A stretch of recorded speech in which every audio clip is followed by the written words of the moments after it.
Yo, what is going on, guys? It's Manny here, and today what I'm going to be talking about is something that you guys have been asking me a lot about, and I haven't really addressed it, so that's exactly what I'm here to do today.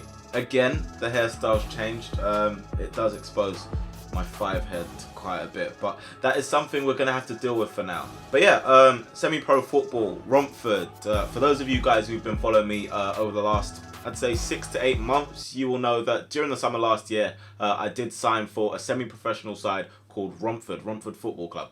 The way that came about is I've been saying for a while that I've been wanting to challenge myself at a higher or better level of football and just get a bit more intensity. Obviously, you guys know I've been doing Sunday League, which I've been doing for fun over the last 3 years or so. I just took a camera down and that's how that started.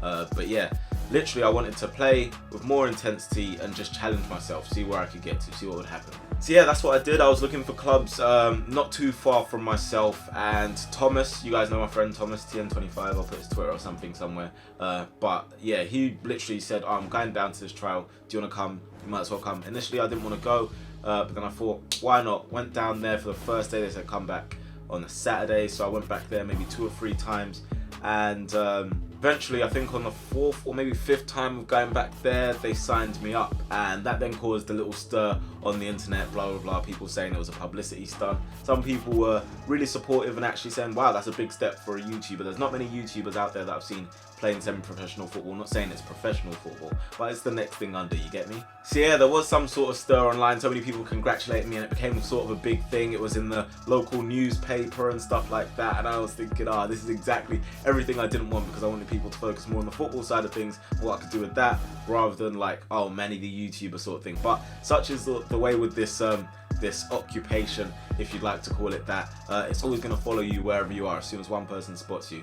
But at least I could say I got signed up there on merit. They've seen me play, and that's the reason they'd signed me. So yeah, I got signed up, but at that point I knew it was always going to be difficult, because obviously YouTube's sort of a full-time thing and anything can pop out of anywhere literally. So I think at first it was training twice a week and 2 matches a week, which was always going to be demanding. That's travel, and literally every time I went to football, that's what, including travel and playing and stuff like that and coming back, that's 5 hours out of my day. So that's less time to make videos, less time to do stuff for you guys, and I was trying to find the right balance. And that was initially the main reason why I thought, you know what, since I'm going there, might as well take my camera down and do a vlog, or might as well do this. So just so you guys could get an insight of what I was doing, and if I wasn't uploading as much, why? Because I was playing football. So yeah, pre-season came now, and they gave me sort of an attacking role, sort of cam role, the role that I would ideally like to play if I'm playing football, just sort of behind the striker, be able to create and see what I could do.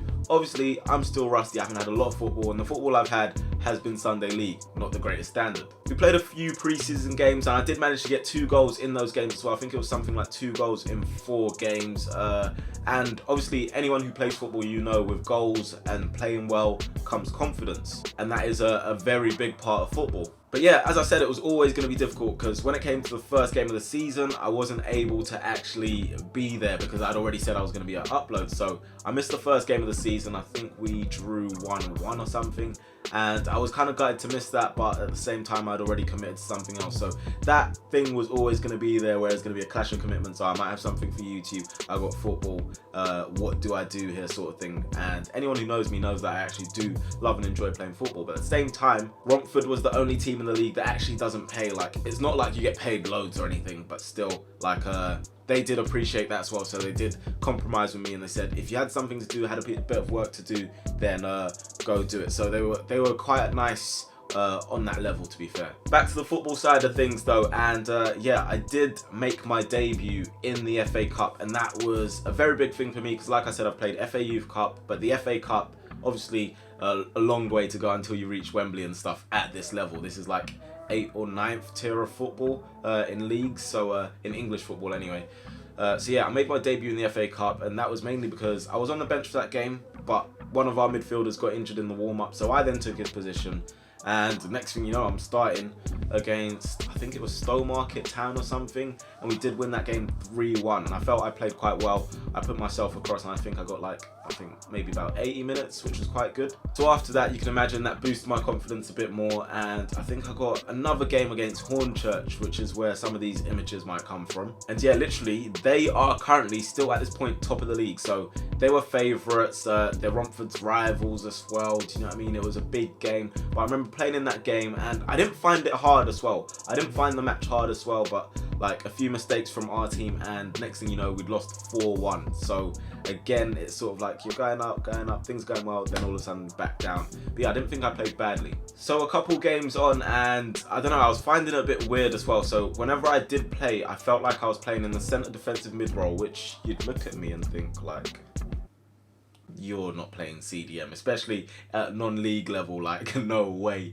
you need to be bulky for that, all of that. But like, I think I would say that I've held my own. I don't know what they would say about me at Romford over there, but I think if anything, the reason I couldn't like properly come out of my shell or do it was lack of game time, literally, and lack of sharpness. Because if I had more game time, I reckon I'd have been able to come out of my shell and show my real ability. But also, playing in CDM, there's not much that you really can do from there. Realistically, you're doing most of the defensive work, especially as a creative player. It is a conflict of interest, really. Anyone that does play football or is in and around that setting, you will know that a lot of stuff goes on, and there's times where you're on the bench or you're not picked, or do you know what I mean? It happens like that, and that is part of football. You have to accept it, because ultimately the decision is the manager. So there'd be games where maybe I'd be sitting on the bench and I'd be thinking, oh well, I'm better than him, or I can do exactly what he does, if not better. Do you know what I mean?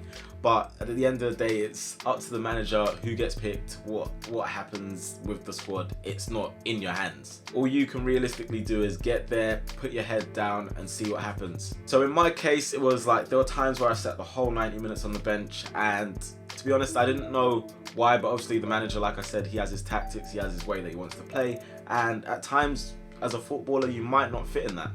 And again, you have to accept it. Anyway, just before the end of my time, I did actually get an alright run of games. I got a couple of games. So we went over to Norwich, and we had a bare 12 players. Even our manager made it on the bench, and he actually did end up coming onto the pitch that game. But I felt I played well. A couple of people told me I put in a man of the match performance, and that was good for me because I got full 90 minutes.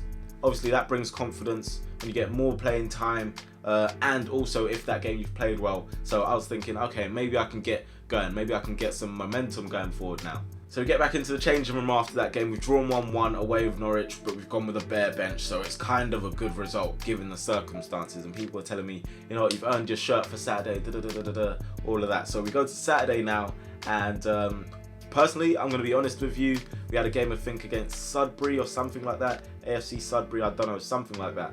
We went away to them and we ended up losing 2-1.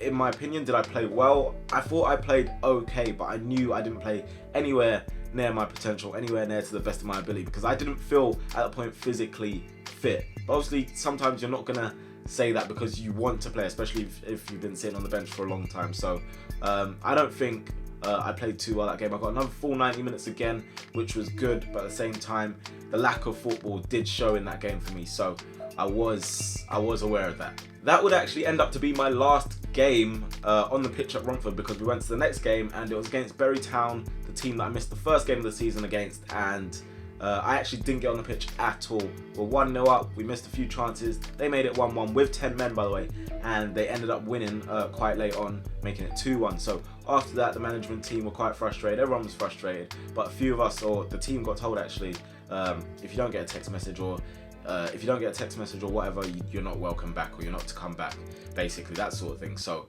in my head, I'm thinking, bro, like, what more can I do here? I've sat on the bench. It's not like I've had a chance to say, oh, okay, on this day, if I've played badly on this day, then fair enough. But at the same time, I'm thinking, like, I haven't been able to do anything today to prove otherwise that I deserve my place here. But yeah, it turns out that I didn't get the text. I didn't know why. I didn't have any sort of reasoning, and till this day, I still don't know why. So realistically, if you're asking me why I left Romford or why they let me go or whatever, then I still don't know myself. But yeah, like I said, football can actually be like that sometimes, and you will find that out along the way. So I know a lot of my audience is young as well, so I'm using this as an example to you. Like, you will get setbacks. I'm going to be 22 this year. I'm going to be 22 this year, so I'm not really young. I'm not really pursuing football in that light like that. But I mean, I still could potentially, but I've got YouTube at the same time. Do you know what I mean? So that's always going to be there. But for many of you that are young and still have a lot of time, go out there,